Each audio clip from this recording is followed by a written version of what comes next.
Mereka tuh cerita kalau misalnya zaman sekarang tuh kenapa sih kita susah dapat pekerjaan, di anak-anak seumuran kita tuh susah banget dapat pekerjaan gitu.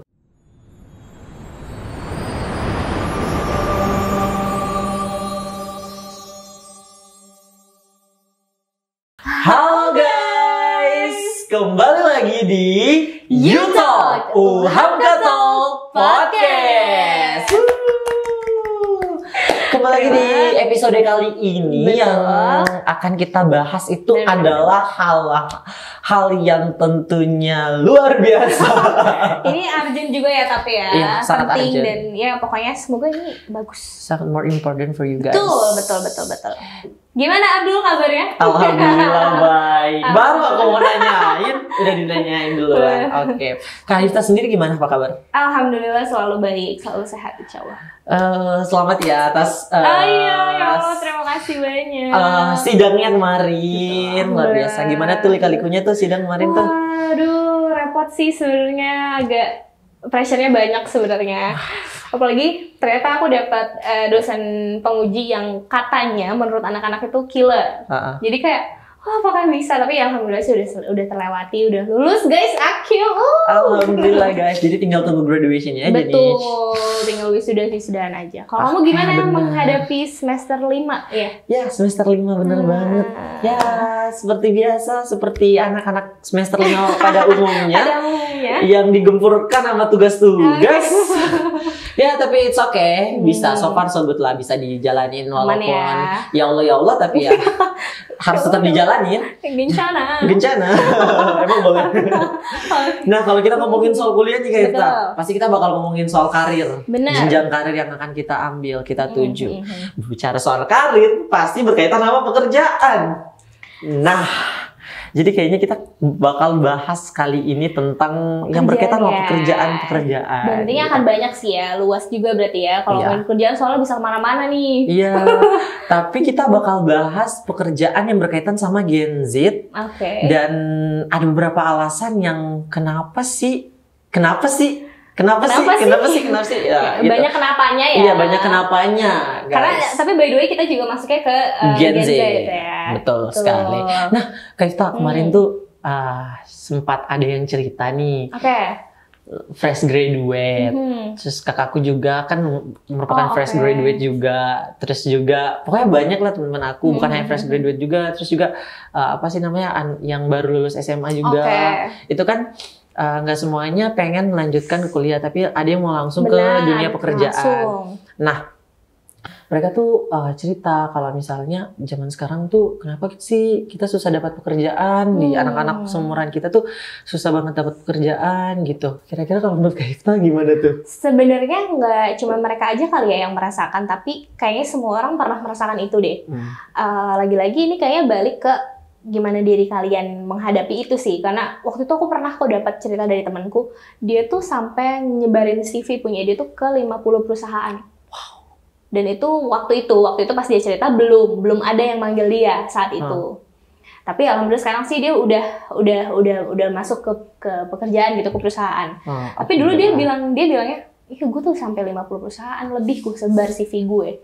Aku dulu saat itu kan memang aku belum lulus kan. So kayak gila loh, emang dunia pekerjaan sekejam itu ya, aku ngomong gitu. Sesulit itu ya? Sesulit itu nyari kerja cuy, aku ngomong gitu. Karena dia, iya gila, gue juga baru ngerasain kayak ternyata nyari kerja tuh susah banget. Karena mungkin emang apalagi banyak kan yang kayak misalkan ngambil kuliah jurusannya apa, jadi pekerjaannya gimana, kerjanya itu juga beda kan, ada yang kayak gitu. Dan banyak banget tuh pengalaman teman-teman aku yang kayak gitu. Kalau aku pribadi sih kemarin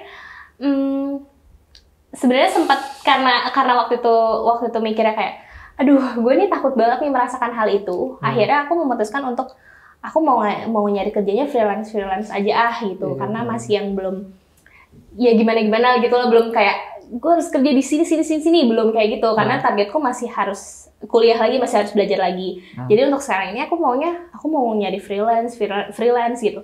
Tapi itu aja, untuk sekedar nyari freelance itu juga kayak wah ternyata sulit juga ya, karena kadang suka apply tapi kadang nggak dipanggil kayak gitu-gitu. Tapi ya sekalinya dapat ya alhamdulillah sih, kalau aku kayak ya udahlah aku jalanin aja gitu. Iya, berarti Kak lagi sementara kumpul apa sih namanya pengalaman ya, yang mungkin Kak bakal nyusun nih strategi Kak memang mungkin sekarang Kak emang belum mau pekerjaan yang tetap, tapi Kak mau kerja yang nggak apa-apa ya, freelance aja, tapi dengan ini adalah strateginya Kak untuk mendapatkan pekerjaan yang tetap nantinya. Tapi memang gini ya, lagi-lagi gini, kalau kita ngomongin mindset orang anak-anak muda zaman sekarang, beda-beda kan pasti. Kayak ada yang kayak aku. Karena kalau aku nih, aku punya target dan punya susunan waktu yang insya Allah nanti bisa terjalani dengan baik lah, insya Allah. Gitu ya, amin. Jadi aku tahu nih aku harus kemana dan aku harus ngapain. Nah biasanya anak-anak Gen Z yang mungkin dia belum bisa ngatur itu, jadinya malah berantakan. Yang kayak kamu bilang tadi, misalkan jadinya wah susah banget nyari kerja ini. Padahal dari semua itu banyak banget loh, ada hal-hal lain yang bisa kamu dapetin. Kayak misalkan nanti ikut komunitas dulu. Nanti kan kalau misalkan ikut komunitas gabung, banyak tuh relasinya kan, nanti bisa dari situ nanya-nanya, oh iya lu kerja di mana ini mau dong gue gini. Nah itu kan jadi terbuka sangat amat luas kan. Gitu. Nah kalau kita ngomong soal kita gabung ke komunitas, tapi kan kita Gen Z, kita adalah generasi yang dimana terdampak dari COVID itu sendiri. Apakah menurut Kak Efta, COVID itu termasuk penyebabnya nggak sih Gen Z sekarang susah cari kerja? Sebenarnya gini ya, kalau permasalahan ngomongin susah nyari kerja itu bukan perkara dampak dari COVID-nya aja sih. Karena lagi-lagi kemauan dalam diri kita yang paling penting. Seberapa mampu kita, seberapa mau kita untuk apply ke perusahaan-perusahaan itu sebenarnya. Tapi nggak menutup kemungkinan juga karena COVID. Karena waktu pas COVID kita semua serba online kan. Iya benar. Iya makan ya, tidur ya, belajar, belajar ya, kerja aja tuh sampai ada beberapa orang yang akhirnya di PHK. Terus akhirnya mereka ya udah ngapa-ngapain di rumah, serba online gitu. Ada yang masih kerja aja akhirnya pekerjaannya di rumah gitu kan.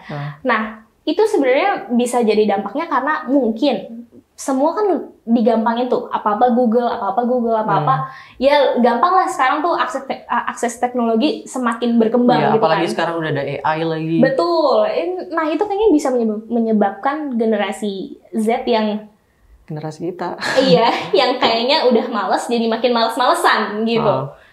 Aku ingat banget, aku punya cerita gini. Jadi waktu itu mamahku, dosenku pernah ngomong gini. Kita tuh emang beda banget. Generasi kalian dengan generasinya dia itu berbeda sekali. Dulu mereka tuh kuat-kuat banget mentalnya, fisiknya. Mereka mau dikasih apapun cobaannya tuh kayak oke, gue sanggup gitu. Kalau kita sekarang dikasih cobaan dikit aja udah kayak udah gitu. Tapi kalau menurut aku ya, kalau yang aku lihat-lihat dari sosial media terus perkembangan juga, ini tuh sebenarnya ada kaitannya juga sama COVID sebenarnya. Betul. Nah, yang tadi aku mau ngomongin. Nah, karena kita yang udah gampang loyo ini, terus kemarin COVID membuat kita semakin loyo, jadi itu ke bawah gitu. Kalau dulu kan memang gempurannya nggak ada ya, maksudnya dulu tuh nggak ada COVID. Ya mungkin dulu ada penyakit-penyakit lain, tapi yang nggak mengharuskan kita untuk serba online. Kalau dulu kan semuanya itu dihantam lah gitu istilahnya. Mereka memang cobaannya mungkin lebih besar dari kita. Sedangkan saat ini dengan adanya perkembangan zaman yang sangat amat berkembang ini, kita disuguhin dengan semua yang serba instan. Iya. Jadi kayak semuanya ya udah Gen Z, apa-apa gitu. Emang ada ngaruhnya sih. Terus juga karena COVID juga kan yang buat kita Gen Z, kita Gen Z ini, kita termasuk aku juga, itu kita menjadi apa-apa dikit-dikit mental health tuh. Iya, benar ya, kayak tadi itu yang aku bilang. Karena mungkin COVID ini yang buat bukan hanya COVID aja sih, COVID terus juga perkembangan dari media sosial yang membuat kita aware ternyata sama mental health. Jadi kalau misalnya kita punya pengalaman seperti ini, kalau misalnya ini berarti ini kita udah masuk di mental health nih, gini-gini nih. Terus kalau menurut Kev itu gimana tuh? Karena kan memang saat COVID, semua kan dilakukan serba online. Nah, di situ kesempatannya pengembangan teknologi itu menjadi-jadi kan. Semuanya serba ada gitu di saat itu. Diada-adain, bahkan dikembangin terus-menerus. Makanya kenapa akhirnya sekarang jadi semuanya serba digital, serba online gitu. Masuk juga ke kenapa generasi Z kayak kita ini akhirnya jadinya males-malesan dan lain-lain itu ya memang sebenarnya bukan karena COVID-nya aja, karena akhirnya banyak orang yang mungkin belum bisa memanfaatkan perkembangan teknologi dengan baik gitu. Karena kan banyak juga ya jadinya malah teknologi ini ngebuat kita jadi malas-malesan. Jadi bener. Semuanya serba udahlah gampang. Kan gitu. Ada Google gitu-gitu biasanya kan. Nah, dari perkembangan zaman ini masuk juga tuh akhirnya ke kesehatan mental. Sebenarnya pas juga karena saat COVID itu kan banyak banget ya pengaruhnya. Entah dari ekonomi, entah dari banyaknya orang yang stres ngadepin COVID dan lain-lain karena misalkan mereka di PHK, mereka nggak punya uang lagi. Gimana caranya mereka struggling saat itu? Nah, masuklah itu gara-gara perkembangan zaman juga, perkembangan teknologi juga. Akhirnya kesebarlah banyak tuh kan kesehatan mental, kasus-kasus kesehatan mental dan lain-lain. Mereka akhirnya lama-lama orang-orang juga, wah ini gue banget nih. Iya, relate nih. Ini gue banget nih. Iya benar, jadi kayak gitu. Menurut aku, tapi memang nggak ada salahnya sih sebenarnya, selama kita gunainnya itu baik. Kalau menurut Abdul gitu? Kalau menurut aku sih, aku setuju juga sih yang sama Kak Ifta bilang yang terkait emang kita Gen Z ini masalah yang menghantui kita itu Gen Z. Karena ya itu perkembangan zaman, perkembangan teknologi yang kita dapatkan itu yang membuat mental health itu muncul seperti apa. Misalnya tuh kayak quarter life crisis yang baru-baru ini, yang bukan baru-baru ini sih, udah beberapa tahun terakhir ini lagi booming-boomingnya nih. Itu tuh kenapa sih? Karena apa? Karena kita melihat pencapaian orang lain dan akhirnya membandingkan diri dengan orang lain. Dan kita bisa menjadi seperti itu karena kita yang kita belum bisa untuk mengembangkan diri. Tapi emang bukan belum bisa mengembangkan diri sih, tapi lebih tepatnya itu mungkin kita butuh waktu untuk mengembangkan diri tersebut, karena kan setiap orang mempunyai pencapaiannya berbeda-beda. Benar, punya waktunya masing-masing. Punya waktunya masing-masing. Benar-benar aku setuju, karena emang lagi-lagi disangkutin sama kesehatan mental. Sebenarnya karena kalau kita nggak bisa gunain perkembangan teknologi ini dengan baik, semuanya tuh pasti akan jadinya bermasalah. Kalau misalkan kayak tadi kamu bilang, karena sosial media itu kan milik semua orang ya. Iya benar. Mereka nih bebas mengutarakan apapun yang mereka rasakan, apapun yang mereka dapatkan. Nah, saat ada orang lain yang melihat, terus mereka kayak, wow, dia udah gini, sedangkan gue masih kayak gini. Nah, kalau cuma sisi negatifnya aja yang diambil, pasti itu akan ngerusak, akan kebawa ke kesehatan mentalnya si anak Gen Z ini. Karena kan lagi-lagi masuk ke mindset. Gimana caranya anak Gen Z ini bisa mindset mereka tuh selalu positif, walaupun ada banyak hal yang niban mereka secara negatif gitu. Tapi kalau misalkan memang kalian mau mengikuti perkembangan teknologi ini dengan baik, diambilnya tuh yang positifnya aja gitu. Jangan sampai adanya perkembangan teknologi ini yang memang sebenarnya diutarakan untuk hal yang positif malah jadi hal yang negatif gitu buat Gen Z-nya.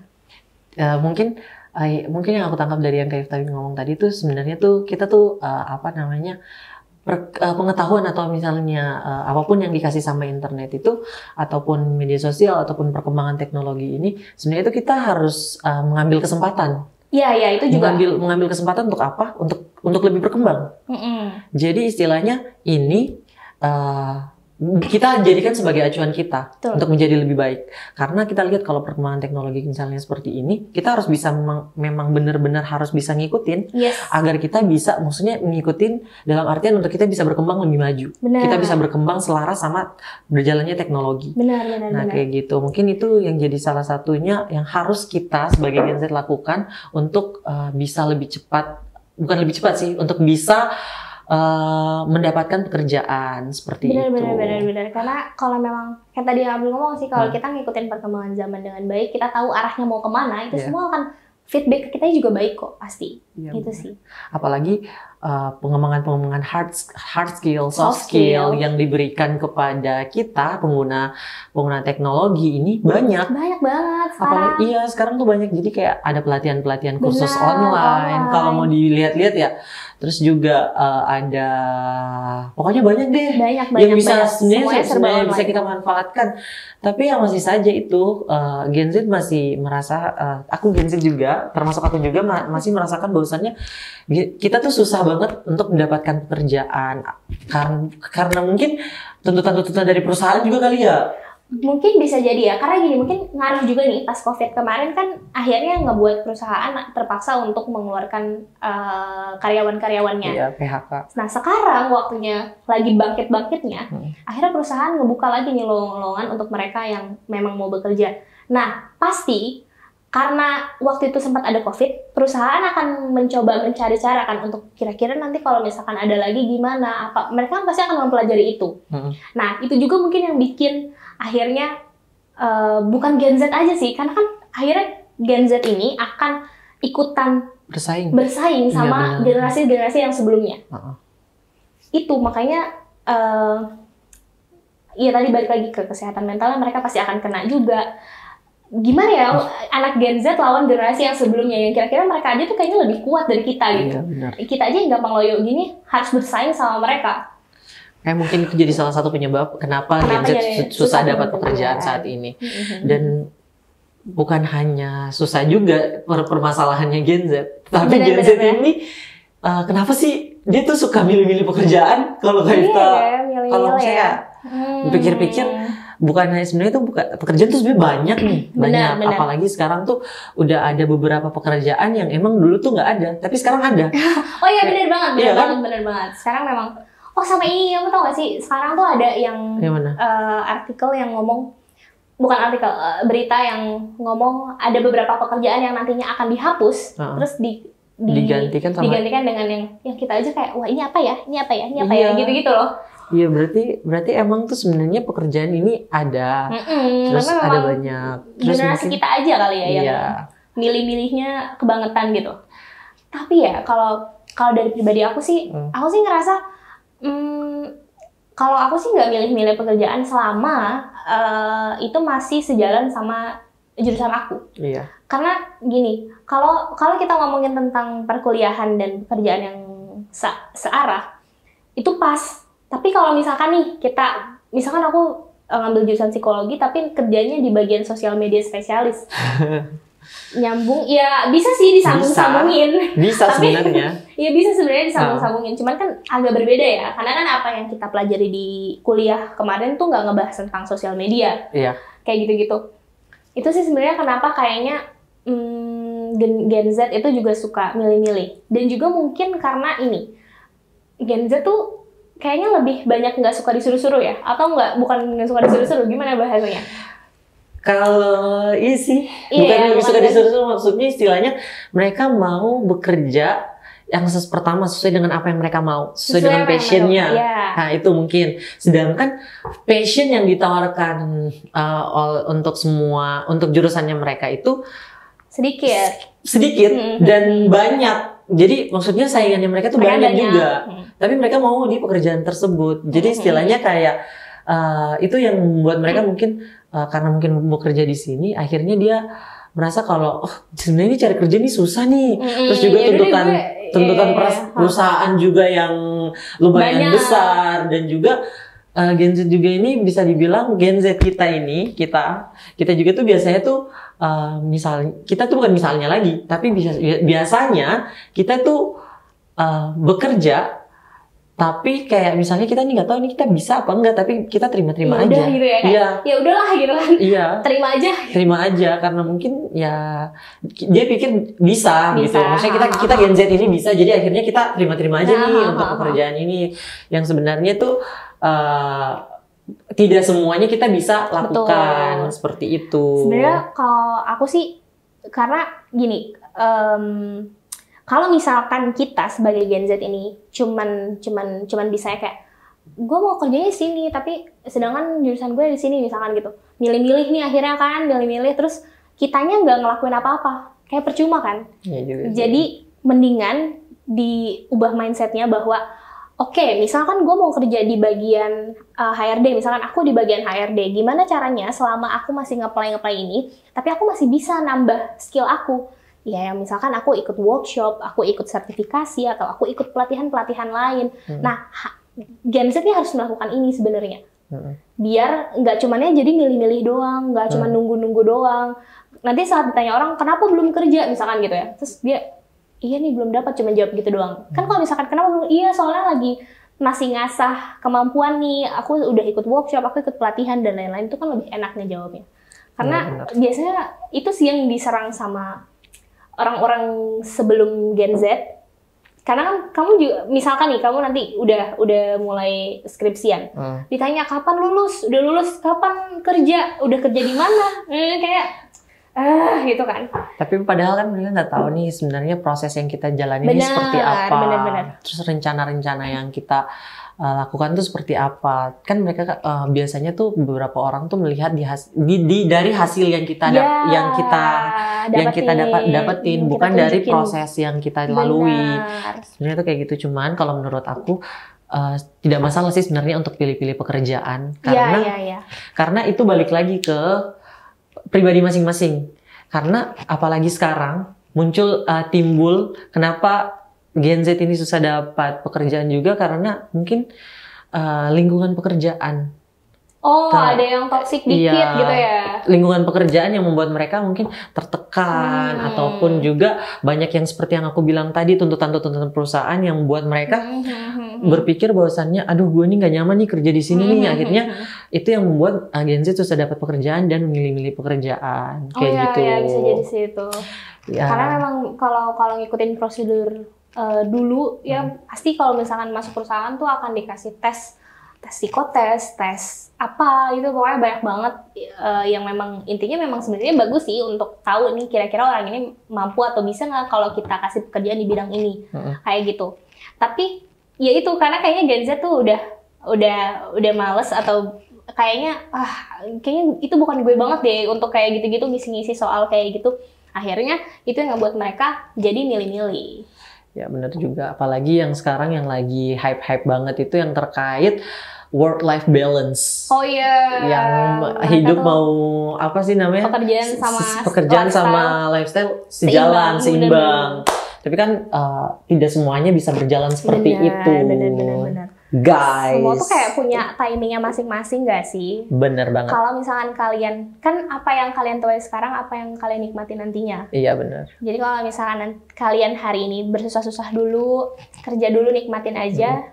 Siapa tahu nanti kalian bisa pensiun dini, menikmati kehidupan, menikmati hasil yang udah kalian kerja keras selama ini. Iya bener banget. Nah kalau misalnya tadi kan kita udah bahas nih, misalnya lagi kita udah bahas semuanya terkait permasalahan yang dihadapi Gen Z. Nah kira-kira kalau menurut Kak Ifta, pembekalan apa sih yang sedang Kak Ifta lakukan? Kalau menurut Kak Ifta nih, Kak Ifta kan lagi sementara untuk mau mencari pekerjaan dan dalam jenjang karirnya Kak Ifta. Nah pembekalan seperti apa sih yang harus diperlukan kita Gen Z untuk memasuki dunia pekerjaan? Kalau menurut aku sih, yang pertama adalah pastinya ngasah hard skill sama soft skill kalian. Itu penting banget, ngasah hard skill sama soft skill kalian. Karena kalau misalkan kalian cuman ngasah cuman praktekin itu di dunia perkuliahan, karena akan beda ya. Di dunia perkuliahan yang kalian dapatkan itu mungkin lebih banyak ke teori. Sedangkan nanti di pekerjaan itu akan bertolak belakang sekali karena langsung praktek gitu kan. Jadi harus tuh hard skill sama soft skill kalian yang diasah. Terus yang kedua, perbekalannya adalah mungkin harus banyak relasi. Karena itu bisa mempermudah kalian juga gitu, untuk kalian bisa misalnya mau kerja di mana, ini bisa dapat dari teman ini dan segala macam. Ikut komunitas juga itu oke banget. Terus yang tiga, jangan malu untuk nanya sih kalau menurut aku, dan jangan gampang nyerah untuk belajar. Harus terus mau belajar, sama jangan malu untuk nanya orang. Jangan sungkan gitu loh, kayak misalkan malu bertanya sesat di jalan. Malu bertanya sesat, nggak malu bertanya, nggak dapat pekerjaan. Oh, Gitu ya. Oh berarti ganti ya, bukan malu bertanya sesat di jalan lagi, tetapi malu bertanya susah dapat pekerjaan. Oke, boleh 50.